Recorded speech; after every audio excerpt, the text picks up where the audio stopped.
안녕하세요. 그린빌 가족 여러분. 오늘 수요일 아침, 이렇게 매일 한 말씀으로 또 오늘 하루를 시작하는 모든 분들에게 하나님께서 오늘 우리로 하여금 예수 믿는 사람으로서 부끄럽지 않게 복음을 살아내고 또한 그 복음을 증거하는 자로 살아갈 수 있도록 힘주시기를 간절히 기원합니다. 오늘은 저희가 요한복음 5장 우리 30절에서 47절에 있는 말씀으로 함께 이 아침 시작하도록 하겠습니다.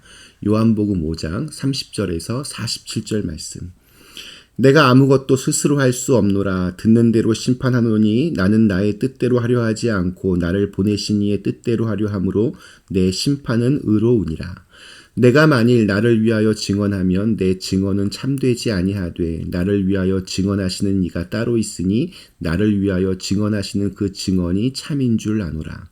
너희가 요한에게 사람을 보내매 요한이 진리에 대하여 증언하였느니라. 그러나 나는 사람에게서 증언을 취하지 아니하노라. 다만 이 말을 하는 것은 너희로 구원을 받게 하려 함이니라. 요한은 켜서 비추이는 등불이라. 너희가 한때 그 빛에 즐거이 있기를 원하였거니와 내게는 요한의 증거보다 더 큰 증거가 있으니 아버지께서 내게 주사 이루게 하시는 역사 곧 내가 하는 그 역사가 아버지께서 나를 보내신 것을 나를 위하여 증언하는 것이요 또한 나를 보내신 아버지께서 친히 나를 위하여 증언하셨느니라. 너희는 아무 때에도 그 음성을 듣지 못하였고 그 형상을 보지 못하였으며 그 말씀이 너희 속에 거하지 아니하니 이는 그가 보내신 이를 믿지 아니함이라. 너희가 성경에서 영생을 얻는 줄 생각하고 성경을 연구하거니와 이 성경이 곧 내게 대하여 증언하는 것이니라. 그러나 너희가 영생을 얻기 위하여 내게 오기를 원하지 아니하는도다. 나는 사람에게서 영광을 취하지 아니하노라. 다만 하나님을 사랑하는 것이 너희 속에 없음을 알았노라. 나는 내 아버지의 이름으로 왔음에 너희가 영접하지 아니하나 만일 다른 사람이 자기 이름으로 오면 영접하리라. 너희가 서로 영광을 취하고 유일하신 하나님께로부터 오는 영광은 구하지 아니하니 어찌 나를 믿을 수 있느냐. 내가 너희를 아버지께 고발할까 생각하지 말라. 너희를 고발하는 이가 있으니 곧 너희가 바라는 자 모세니라. 모세를 믿었더라면 또 나를 믿었으리니 이는 그가 내게 대하여 기록하였습니다. 그러나 그의 글도 믿지 아니하거든 어찌 내 말을 믿겠느냐 하시니라. 아멘. 네, 예수님을 믿지 않는 사람에게 전도할 때 아무리 진지하고 진실하게 또 열심히 예수님에 대해서 말을 해도 그냥 단단한 벽에 대고 말하는 것과 같은 그런 느낌을 받을 때가 있습니다. 그러면 인간인지라 좀 자존심이 상하기도 하고 참 안 되는구나 하는 무력감을 느끼기도 합니다. 또 무엇보다 이렇게 좋은 복음을 받아들이지 않는 정말 있는 힘을 다해서 거부하는 그 사람의 영혼이 참으로 안타깝습니다. 그럴 때마다 또 위로를 받는 것 중에 하나가 우리 성경에 보면 예수님의 설교를 직접 듣고도 깨닫지 못하는 사람들이 굉장히 많았다는 사실입니다. 예수님의 말씀을 직접 귀로 듣고 또 심지어 놀라운 기사와 이적을 직접 눈으로 본 사람들조차도 여전히 믿지 않는 사람들이 참 많이 있었습니다. 하나님의 아들 되시는 예수님도 이렇게 복음을 전하실 때 이렇게 벽을 치는 것과 같을 때가 많이 있으셨는데 하물며 저희 같은 부족한 인생이야 말해 무엇 하겠습니까? 이런 생각을 하면서 위로를 받고 또 힘을 얻습니다. 오늘 우리가 읽은 말씀의 배경, 지금 저희가 요한복음 5장 계속 지금 보고 있지만 이렇게 믿지 않는 사람들을 안타까워해 하시는 주님의 마음을 읽을 수 있습니다. 베데스다 연못가에서 38년 된 병자를 고쳐주신 예수님은 안식일에 그를 고쳐주신 것이 율법을 어겼다라는 그런 비판에 휩싸이게 됩니다. 게다가 내 아버지께서 이제까지 일하고 계시니 나도 일한다. 이 말씀 때문에 예수님 자신을 하나님과 이렇게 동등하게 여겼다라는 비난과 공격을 아주 거세게 받으셨습니다. 하나님의 뜻과 사랑을 전하시는데도 그것을 믿지 않고 비난을 퍼붓는 안타까운 사람들의 모습을 우리가 발견하게 됩니다. 예수님이 누구이십니까?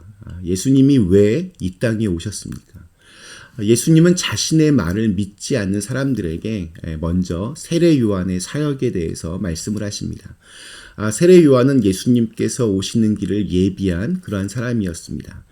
그의 등장은 영적으로 이렇게 캄캄한 암흑기를 헤쳐가던 유대 백성들에게 아주 신선한 충격으로 다가왔습니다. 그래서 저 세례 요한이 하나님께서 약속하신 메시아가 아닌가, 이런 말들이 오고 갈 정도였습니다. 그러나 세례 요한의 사역은 35절에서 분명하게 드러납니다.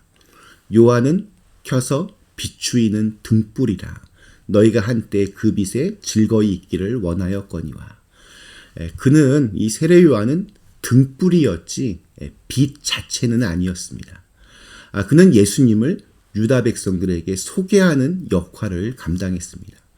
세상 죄를 지고 가는 하나님의 어린 양이라고, 또 성령으로 세례를 주시는 분이라고 그렇게 예수님을 소개하면서 세례 요한은 역사의 무대 뒤편으로 사라져 갔습니다.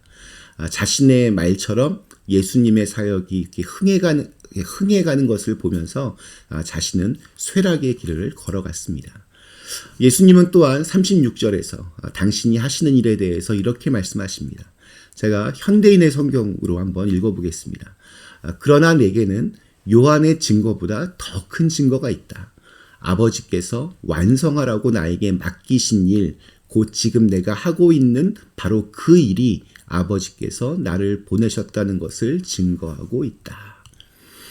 예수님께서 십자가의 죽음으로 인류를 구원하라는 그 아버지 하나님의 뜻에 순종하셨기에 우리는 구원을 얻게 되었고 또한 그리스도인이 되었습니다. 그러나 하나님의 뜻을 순종하는 것이 얼마나 어려운지 예수님은 처절한 갈등과 고통을 그렇게 겪으셨습니다. 십자가 죽음을 앞둔 전날 밤, 우리가 잘 아는 대로 예수님은 겟세마네 동산에서 처절하게 기도하셨습니다.